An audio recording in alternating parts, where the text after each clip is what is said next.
Hi everyone, today we are going to present to you our video assignment entitled of Environment and Chemical Safety, Detecting Pollutant and Contaminants.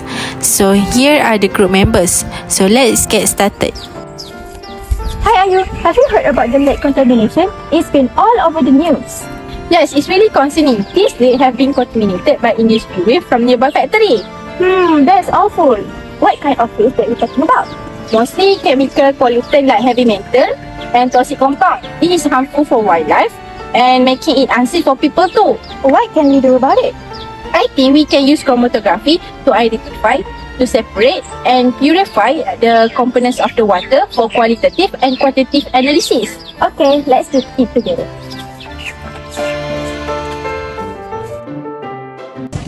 Hi everyone, here I will explain to you guys the types of chromatography used to detect pollutant and contaminant.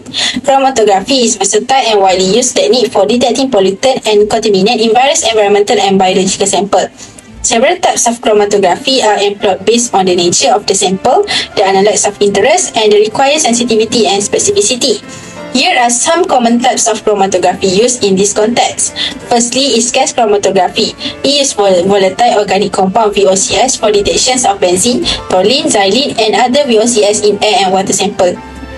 Besides that, it uses pesticide for analysis of pesticide residue in soil, water and food sample. Another types of chromatography is high performance liquid chromatography HPLC. It uses pharmaceutical and personal care product PPCPS for monitoring pharmaceutical contaminants in water bodies. Lastly, ion chromatography is one of the types of chromatography used to detect pollutant and contaminant. It uses anion and cation for determinations of anion, nitrate, sulfate, chlorides and cation, ammonium, calcium and magnesium in water. Besides that, it uses water quality analysis for monitoring of inorganic pollutant in drinking water, water waste and natural water. Now, we dive into the world of gas chromatography, GC, a powerful tool for detecting pollutants and contaminants. First, we look at the preparation of gas chromatography that involves a few steps, which is sample injection and vaporization, separating in the column, then detecting and recording results. GC works in a series of key steps. The first step is sample separation for analysis that involve processes like filtration, extraction, and concentration. Next is injection, where a small, precise amount of the sample is injected into the GC instrument. Then, an inert gas like helium continuously flows, carrying the vaporized sample to the GC hearts, which is the column. This step, followed by separation. The key to separation is a packed column, separating them as they travel through the column with the carrier gas. Now is for detection. Any detector like a flame ionization detector FID or a mass spectrometer MS identifies and analyzes the separated components. And finally, the data analyzing. Detector translates separated component into a chromatogram, a graphic peak area, or height can indicate the amount of a pollutant for estimation or quantification. Now we move on to the liquid chromatography or LC. LC is a powerful tool for environmental and safety monitoring. The preparation involves a lot of steps like select the chromatographic column, prepare the stationary phase and equilibrate the column. Here's a breakdown of the key steps involved in using LC to detect pollutants and contaminants. Firstly, sample preparation. Next is injection, same as the previous gas chromatography steps. This time followed by the mobile phase. A solvent or a solvent mixture continuously flows through the column. Selecting the right one is critical for separating the sample's component. Then the stationary phase, which is a packing material inside the column. The sample components interact with the stationary phase based on their chemical properties. The next step is separation stage. As the mobile phase pushes the sample mixture through the column, the components separate based on their interaction with the stationary phase. Next is detection time. A detector at the end of the column continuously monitors the mobile phase effluent. Next is identification and quantification. Detector signal is then processes. And lastly, data analysis. The data obtained from the detector is analyzed using software. Next, ion chromatography or IC is a detective in the world of ions, those invisible copies in water pollution. The preparation involves a few steps like filtration, dilution, solid phase extraction SPE, and pre-concentration technique. Now here's how IC helps to solve the case. Firstly, sample preparation and then followed by the injection. Next, the mobile phase flow. A special liquid called the eluent continuously flows through the system. Then is separation stage followed by the detection.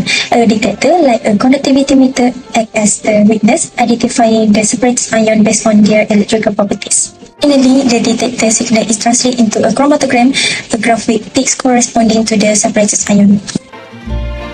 Now, let's move to the theory of why chromatography is useful for pollutant and contaminant detection.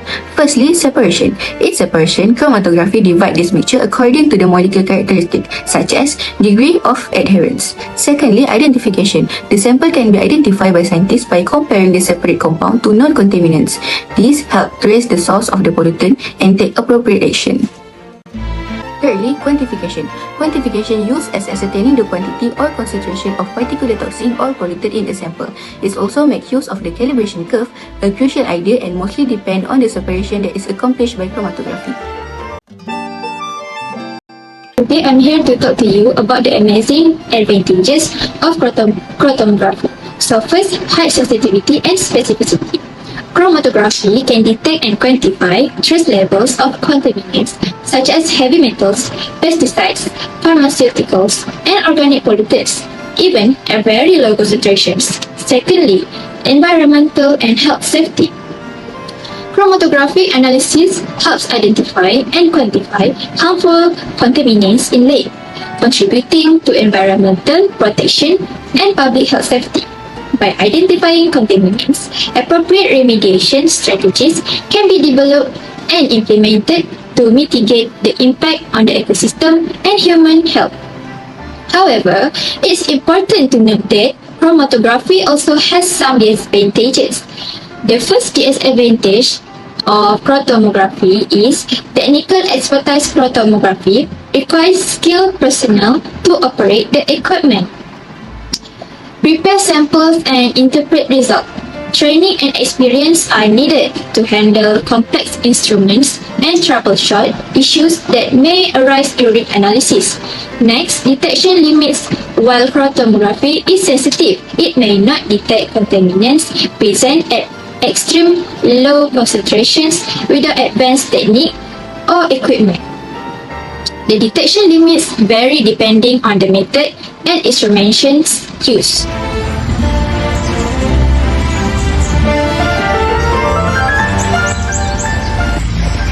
Hi Sarah, have you got the result of the chromatography test? Yes, I just finished analyzing that. Great, so what did you find?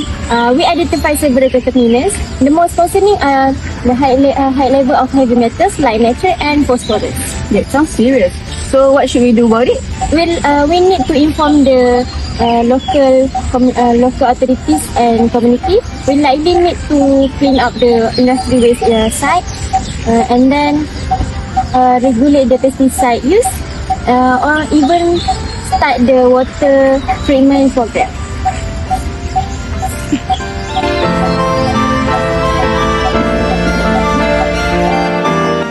In conclusion, chromatography plays a crucial role in field of environmental and chemical safety by providing robust and versatile method for detecting pollutant and contaminants. The diverse types of chromatography, each with its unique strengths, enable comprehensive monitoring and analysis of a wide range of harmful substances.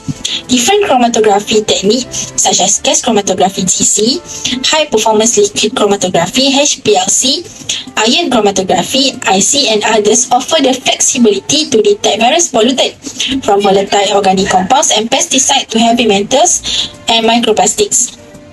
Chromatographic method provide high sensitivity and specificity essential for identifying and quantifying low concentrations of pollutant in complex environmental samples. This precision is vital for assessing the true extent of contaminations and ensuring compliance with environmental regulations. Techniques like GC and HPLC are instrumental in monitoring organic pollutants, including VOC, SPAHS, and PCBs, which pose significant health risks. Ion chromatography is crucial for analyzing inorganic pollutants such as anion and cation, ensuring the safety of water supplies. Beyond regulatory applications, chromatography is vital in research and developments, helping scientists understand pollutant behavior, transport, and transformation in the environments. This knowledge is crucial for developing new strategies to mitigate pollution and enhance sustainability. In other words, chromatography is an indispensable tool in the ongoing effort to detect and manage pollutants and contaminants. Its application ensure environmental and chemical safety, contributing significantly to public health, protections and the sustainability of ecosystem. As technology advancements continue to refine this method, chromatography will remain at the forefront of environmental monitoring and safety assurance.